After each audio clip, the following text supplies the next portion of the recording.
C'est le début du Ramadan. Alors, je sais pas exactement quel jour sera le Ramadan, mais en tout cas, cette vidéo sortira soit un jour avant, soit le premier jour du Ramadan. Alors déjà, je vous souhaite à tous un très bon Ramadan. Je vous souhaite à tous de pouvoir accomplir tout ce dont vous avez envie pendant ce mois de Ramadan. Je vous souhaite à tous de vous rapprocher de Dieu et vraiment de nourrir votre foi pendant ce mois-là. Je voulais en faire un petit podcast juste pour dire que, du coup, de par ma profession, je trouve ça intéressant de rallier les deux, en fait. De parler et de l'aspect spirituel et de parler de l'aspect éducatif aussi à travers le Ramadan, parce que oui, il y a plein d'enseignements à tirer du Ramadan. Et la première chose déjà à mettre en place, c'est toutes les choses du quotidien auxquelles on pense pas forcément en tant que parent. Alors là, je parle en tant que parent, mais peut-être aussi en tant qu'enseignant de l'aspect, des écoles privées axées religion. Du coup, mettre en place des petites choses pour pouvoir permettre aux enfants d'être un peu plus connectés ce mois-ci et surtout de pouvoir après continuer à les mettre en application. J'avais entendu un dars, un dars c'est un discours ou un prêche, si c'était un vendredi, je sais pas, d'un imam du coup qui disait ne vous fixez pas trop d'objectifs. Et d'ailleurs, je me rappelle même pas du nom du imam. Mes sources sont vraiment pourries. Mais en tout cas, ce que j'ai retenu, la morale de ce que j'avais retenu, c'était super pertinent. Ne vous fixez pas trop d'objectifs. Quand je dis trop d'objectifs, c'est par exemple terminer le Coran pendant le mois du Ramadan, faire des prières en plus, faire des du'a et des invocations après chaque prière, faire toutes les nuits un tarawih et dormir à 4 heures du matin, ensuite faire, bref, 1 milliard de choses. Et apprendre, je sais pas moi combien de sourates, etc. Donc, ne vous fixez pas trop d'objectifs. Fixez-en, allez, on va dire 5, ou même un peu moins, même 4 ou 3. Mais fixez des objectifs que vous allez pouvoir mettre en application dans votre quotidien, dans votre routine quotidienne, que vous travaillez ou que vous ne travaillez pas d'ailleurs. Vraiment, essayez de mettre en application les 5 objectifs que vous vous êtes fixés. Je peux vous donner un exemple. On se réveille le matin. C'est pas instinctif pour tout le monde de faire les invocations du matin. Par exemple, de dire Alhamdulillahi alladhi ahyana ba'dama amatana wa ilayhi an-nushur. Ça, c'est un dua qui est pas très long, qui est pas difficile à apprendre. Et ça peut être un objectif. J'apprends le dua du matin. Je le dis à mon enfant tous les jours et après le Ramadan, on aspire à ce que ce soit une habitude qui continue dans le quotidien. Donc voilà, ça c'est un exemple. Donc dire le dua du matin et dire le dua du soir. Voilà, ça c'est déjà 2 objectifs dans la journée. Ensuite, en fonction de votre vie professionnelle et votre vie perso, si vous êtes au travail, se dire après la prière du soir, donc la prière de l'Isha, mettre en application par exemple juste, 2 ou 3 prières en plus. Je me fixe, voilà, ces 3 objectifs-là. Je fais mon dua du matin, je fais mon dua du soir et je fais mes prières en plus après l'Isha parce que je travaille et j'aurai pas le temps la journée. Et la journée, dès que j'ai un petit moment, par exemple après mon repas du midi, je rajoute du istighfar, donc subhanallah, alhamdulillah, Allahu akbar, donc 33 fois chacun. Et déjà rien que ça, le mettre en application pendant 30 jours, ça va énormément impacter votre après-Ramadan. Parce que l'objectif, c'est de rentrer dans le Ramadan d'une certaine manière, de ressortir du mois de Ramadan beaucoup plus accompli, donc ressortir d'une autre manière du mois de Ramadan, et continuer à mettre en application tout ce que vous avez appris et tous les objectifs que vous vous êtes fixés.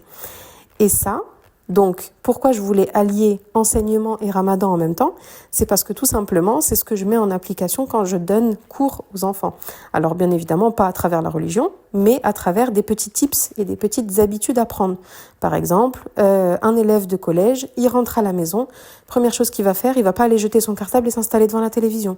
Il va faire autre chose. Il va d'abord ranger ses affaires, ranger ses chaussures, parce qu'il y a beaucoup d'ados qui ne rangent pas leurs affaires, ne rangent pas leurs chaussures.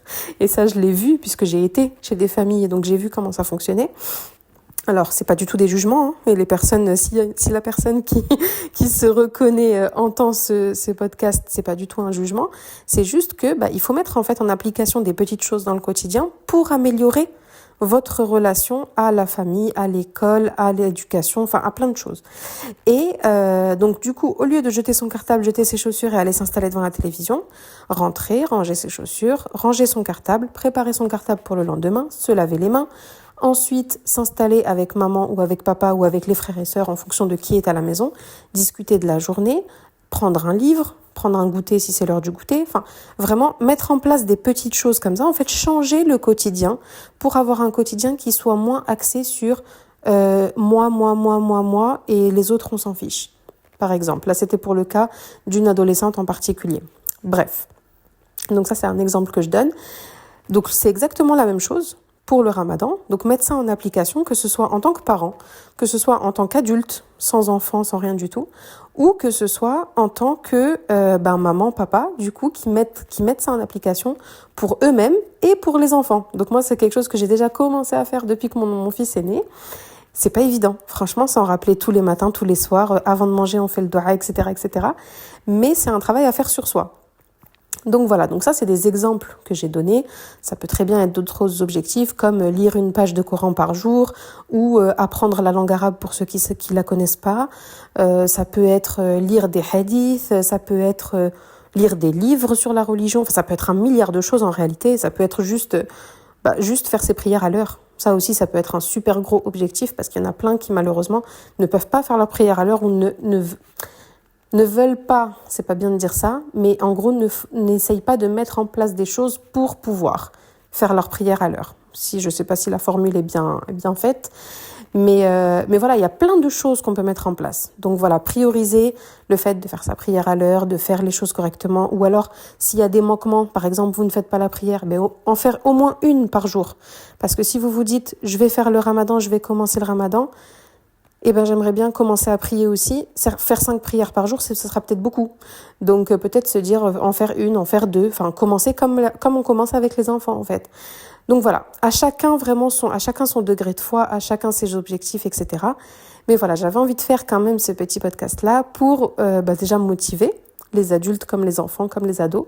Pour vous motiver et pour, du coup, instaurer ça. Donc vraiment, fixez-vous quelques objectifs qui sont réalisables et qui sont surtout réalisables après le ramadan. Ça veut dire que c'est des habitudes qu'il faut conserver après le ramadan au maximum pour pouvoir l'année prochaine en rajouter d'autres et être encore meilleur l'année prochaine et encore en rajouter et encore. On va bientôt mourir, on va tous mourir. Donc il faut vraiment nourrir cette foi et nourrir notre cœur de bonnes choses et de belles actions. Comme voilà, ça peut être aussi faire des dons à chaque jour. Donner 1 euro tous les jours, par exemple. Ça peut être faire des maraudes, nourrir des personnes qui n'ont pas les moyens de de manger, nourrir des jeûneurs, etc. Enfin bref, ça peut être un milliard de bonnes actions. Là, j'ai dit tout ce qui me passait par la tête, mais il doit y en avoir un milliard d'autres. Chacun à son échelle et chacun en fonction de sa façon de voir les choses.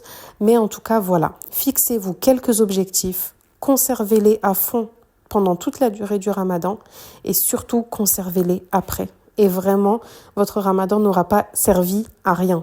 Même si vous avez fait pendant 30 jours et vous arrêtez après, vous perdez un peu après, c'est pas grave, vous aurez au moins conservé un ou deux objectifs. Même si c'est pas 5 objectifs qu'on conserve après le ramadan, on réussira quand même à en conserver 2, 3, 4. Peut-être 5, ça serait génial, mais peut-être pas. Donc voilà, c'était mon petit mot pour ce début de Ramadan qui j'espère vous aura impacté et qui j'espère me permettra du coup moi d'avoir de bonnes actions et vous aussi d'avoir de bonnes actions par la suite. Donc voilà, je vous laisse là-dessus, je vous dis salam alaikum et à la semaine prochaine, Inch'Allah. Je t'invite à t'abonner, liker, partager et commenter. On se retrouve, Inch'Allah, tous les vendredis pour un nouveau podcast. Alors pense bien à activer ta cloche pour recevoir la notification. Salam alaikum.